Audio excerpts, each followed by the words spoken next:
All right, now let's talk about rating behavior. So first slide we talked about rank ordering our people, the first presentation. The second one we just talked about rating attributes, remember, or traits. And now let's talk about behaviors. So there are three different ways that we might use to rate employees on their behaviors: critical incidents, behaviorally anchored rating scales, or behavioral observation scales. So let's walk through each of these three. In a critical incident method, the managers just keep records of specific examples of effective and ineffective behaviors. So this is an example of a critical incident that a manager might keep track of. A customer called in about a refrigerator that was not cooling and was making a clicking noise. The technician pre-diagnosed the cause of the problem and checked his truck for necessary parts. When he found he did not have them, he checked the parts out from inventory so that the customer's refrigerator would be repaired on his first visit and the customer would be satisfied promptly. So this would be a critical incident. And if you were using a critical incident method of tracking performance and managing performance, managers would just be documenting behaviors all year long. So this was a good example of how to help satisfy a customer. Maybe there are bad examples of he didn't listen to the customer, it took 3 tries, and so you're just writing out this level of detail for people all year long and giving them feedback on a regular basis. And then at the end of the year, you have a whole list of here's why I assessed you or give you the rating that I'm giving you, because I have all these behavioral examples. Now, if we want to take this a little farther, we might want to create a scale using those critical incidents. So if we're gathering critical incidents to describe what's really good behavior, what's bad behavior, then we could take those and classify them into what's really, really good, what's average, what's not good.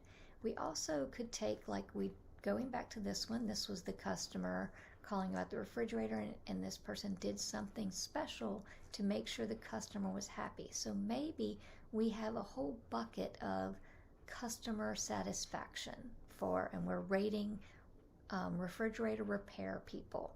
So we've got a list of behaviors that have to do with customer satisfaction, and this is one of them. This might be a level 5 or a level 7 of customer satisfaction behaviors. So we come up with with these buckets like customer satisfaction or other technical knowledge, and then we have a bunch of behaviors from the best behaviors to the lowest behaviors. And the nice thing about that is when I go to say, is Bob a 7 on customer service, I look at that anchor, a behavioral anchor for number 7, which is a critical incident from the job that describes what a 7 behavior looks like. This could be a number 7, gives a good description. So I read that and I'm like, yeah, I don't think Bob would quite do that. He's not a 7. Then I'd go down to a 6 and read what a 6 looked like. I said, no, that sounds more like Bob. He's a 6. So when I'm rating, I know exactly what a 7 is. This helps improve the inter-rater reliability because everyone who rates knows what a 7 and 6 and a 3 and a 2 are. Without those anchors, what I consider a 3, you might consider a 5. But this helps create inter-rater reliability of our measure. And we have behaviorally anchored rating scale. So our ratings are anchored. Each number has an anchor of a behavior that says what it is. Okay? Now we can take it and make it even more depth, which means even more complexity.